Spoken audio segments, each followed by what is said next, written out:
Be confident in the decisions you make. Stop looking to others for their approval. You do what you want to do. Okay, let's do it. Is this the decision-making skills that you need as a leader? The gurus will tell you it's the way to go, but the gurus also talk a lot of So what the do I think about this? That's a ridiculous question. False. The way that we make decisions in our personal life does not always align with the way that we make decisions in business.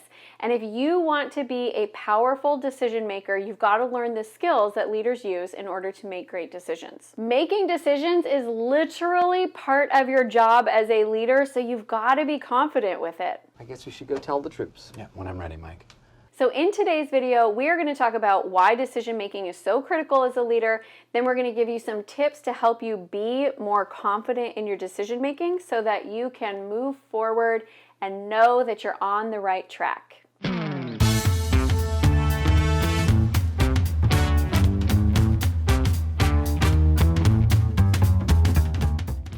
I'm Amy Walker, small business strategist, and I have helped hundreds of entrepreneurs grow their business to 6 and even 7 figures, and I know that you can do the same.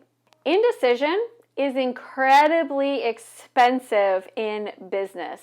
It is, you're missing opportunities, you're missing out on cognitive brain space that could be used on creating something else. You are literally costing yourself in time, in energy, and in money when you are stuck in indecision. So part of your job as a leader is to be able to get to the right decision quickly so that you can minimize all that lost opportunity and all that lost cost. As a leader, let's be honest, people don't want to follow you if you don't know where you're going. So if you're like, well, I don't know, maybe we should do this, maybe we should do that, I'm just struggling to make a decision. Guess how you come across?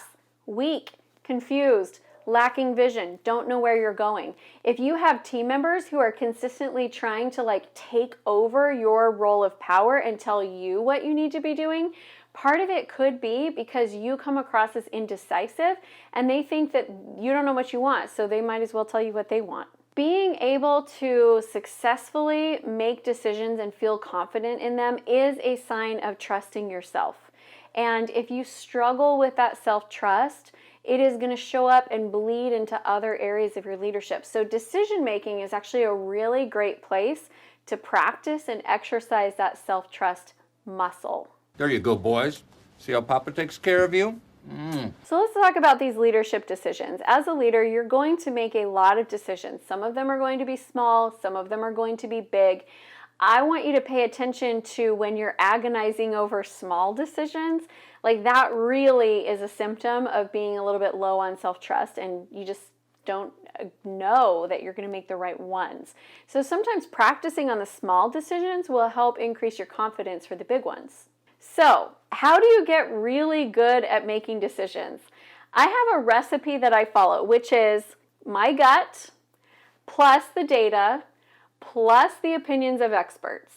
And I will not make decisions without all three being in alignment. So if my gut says one thing and the numbers say something else, I will dig deeper into the numbers and what my gut is telling me until I find a way to bring the two together.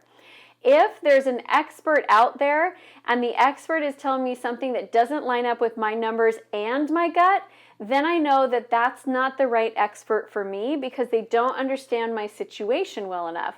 But if there's an expert out there and what they're telling me completely aligns with what the numbers are telling me and my gut tells me something different, what I will do is I'll go and dig into what's this emotion that I'm feeling and why am I feeling it? And sometimes it's old fear or old wounds that I have not yet gone in and healed, and it's time for me to go up in a level of self-awareness. So I listen to all of them, but I try to get them in as much alignment as possible. I believe that everybody can be really great at making decisions when you set up the right context for yourself. So for example, if you're somebody who you really need time to process before you make a decision, you need to create a context where information is brought to you ahead of the time when the decision needs to be made. That way you'll still come across to your team as being a decisive leader, even though you've honored the fact that you require more time to make a decision. I, for example, don't make any decisions in the latter half of the day. I'm a morning person. That's when I have clarity. That's when my brain is sharp. That's when my creativity is sharp. And that's when I try to make my important decisions. It's also less noisy. There's less people asking for things. And so I can sit and I can have some space and really get in touch with how I feel about the decision and look at the numbers. So I make all my important decisions in the morning. I also am more fresh towards the beginning of the week and less fresh towards the end of the week. So my decision-making time is Monday mornings. That's when I work on my business and I make all the decisions for the business for the week.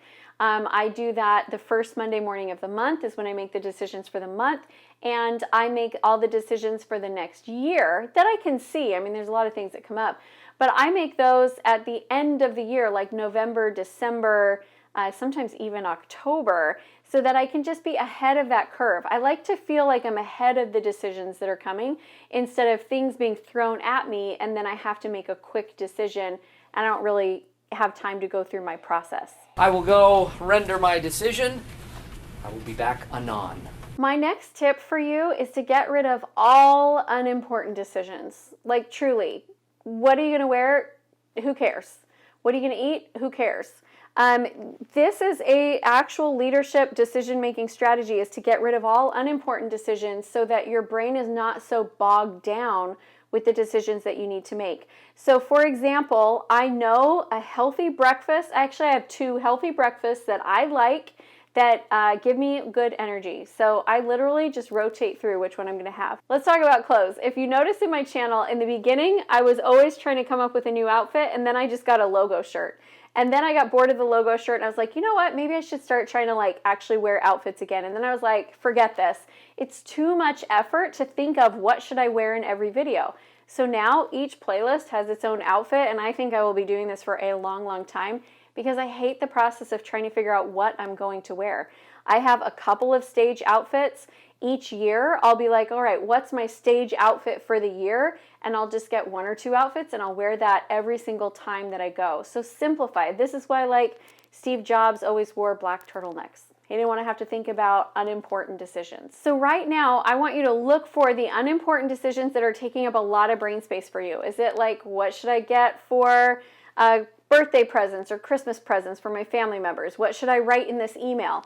All of those things, just make a quick decision and move on. They are not that important. Not that your parents and your family are not important, but like, come on, you could spend months trying to pick a present, or you could just find one thing and pick it and go with the first thing you see that they would like. My next strategy for your decision making is to pass decisions on to other people. Let other people on your team make decisions. It's really interesting how you can have a day where you've had to make a lot of decisions and feel so tired. And then you look at it and you're like, I didn't even get anything done today. All I did was just like answer questions to people and make decisions all day. That's because decision making requires a lot of brain power. It can be exhausting to feel like all day long is just you deciding things for people. You need to empower your team members to make decisions. And the way that you empower them to do that is that you give them parameters for the decisions. You give them a set of rules in which they can make decisions, and once they get to the edge of their borders, they know that decision now needs to come to you. But you will not make any decisions for what goes on inside of their parameters. They've got to do it.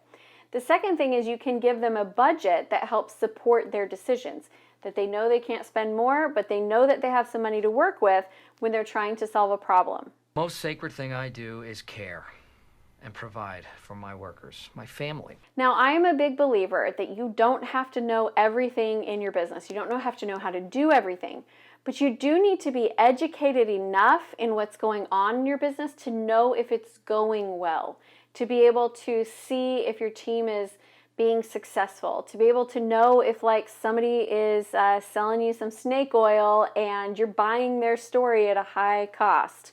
You need to know enough about your business to make sure that you understand what's going on. But you don't have to be the one that knows everything, and you don't have to be the one that makes all the decisions. So I let them out first. I have a lawsuit on my hands. All right, now that you know why decision making is an important leadership skill, the next video that I want you to watch is 10 steps to successful goal setting, Oh my gosh, it's going to teach you so much about how to achieve the things that you're looking for and cut out the crap people talk about with what actually works. Go check it out. Watch the video. You know you want to.